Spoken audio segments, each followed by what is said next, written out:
Pendekatan pembelajaran. Pendekatan bisa diartikan sebagai titik tolak atau sudut pandang kita terhadap suatu pembelajaran. Lalu ada strategi, yang dimana merupakan perencanaan rangkaian kegiatan yang didesain untuk tujuan pembelajaran tertentu. Dan terakhir adalah metode, yaitu jabaran dari pendekatan dan difokuskan untuk mencapai tujuan. Teknik dan taktik merupakan penjabaran dari metode pembelajaran. Ada dua jenis pendekatan pembelajaran. Yang pertama berorientasi pada siswa, kemudian yang kedua berorientasi kepada guru. Jenis-jenis metode pembelajaran dan penerapannya. Yang pertama ada pengajaran yang dengan berbantu komputer. Jadi para siswa menggunakan komputer dalam mempelajari suatu materi. Kemudian yang kedua adalah kegiatan demonstrasi. Jadi guru memperagakan atau mengerjakan suatu prosedur atau juga cara bekerjanya suatu prinsip. Dan terakhir, cara menggunakan suatu alat dan sebagainya.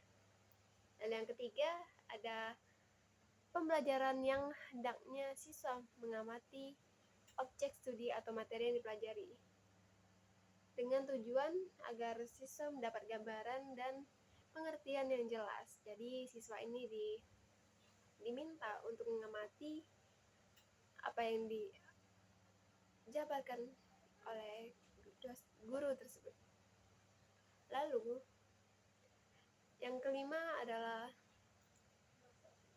metode pembelajaran di mana siswa baik secara individual ataupun kelompok dilatih di satu pihak untuk mengemukakan suatu pendapat terhadap suatu persoalan, sedangkan kelompok lain untuk mengemukakan bantahan, sanggahan, atau pendapat berbeda dengan disertai alasan. Ini sama seperti debat, kurang lebih seperti debat yang biasa dilihat. Lalu kita masuk di perorganisasian peserta didik atau mahasiswa. Dalam dunia pendidikan, peran perorganisasian mahasiswa dan manajemen guru sangat penting untuk mencapai mekanisme kerja untuk mencapai tujuan. Dengan interaksi antar anggota peserta didik adalah individu yang dapat mendapatkan pelayanan pendidikan yang sesuai kemampuan, bakat, dan juga minat. Berorganisasi dalam kelas perlu cocok dengan situasi dan kondisi untuk mengurangi kejenuhan siswa. Metode pembelajaran dapat berupa individual, kelompok, dan klasikal.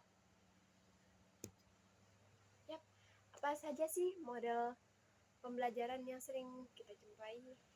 Yang pertama adalah quantum teaching, yang dimana merupakan salah satu pendekatan pembelajaran yang menggunakan interaksi di sekitar. Momen belajar untuk mempengaruhi kesuksesan siswa. Quantum teaching ini memperdayakan siswa dan membantu guru memperluas keterampilan dan motivasi siswa menggunakan konsep kuantum, pemercepatan belajar, dan fasilitasi untuk menciptakan pembelajaran holistik yang menyenangkan dan praktis. Lalu kita lanjut pada multiple intelligence. Jadi teori ini digunakan sebagai pendekatan pembelajaran karena membicarakan tentang keberagaman yang bertautan dengan kompetensi peserta didik. Kita lanjut yang ketiga, e-learning. Pendekatan pembelajaran dengan menggunakan juga bantuan perangkat elektronik, khususnya komputer dan juga handphone yang saya gunakan.